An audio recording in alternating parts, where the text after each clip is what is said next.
দরকার সামনে।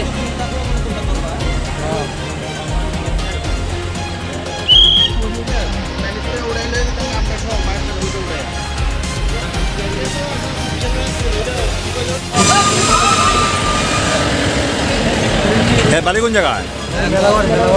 কই যেতে চলেছিল আজকে? মাস্টার বাড়ি। কোন ক্লাসে পড়ে? কোন ক্লাসে পড়াশোনা করে না?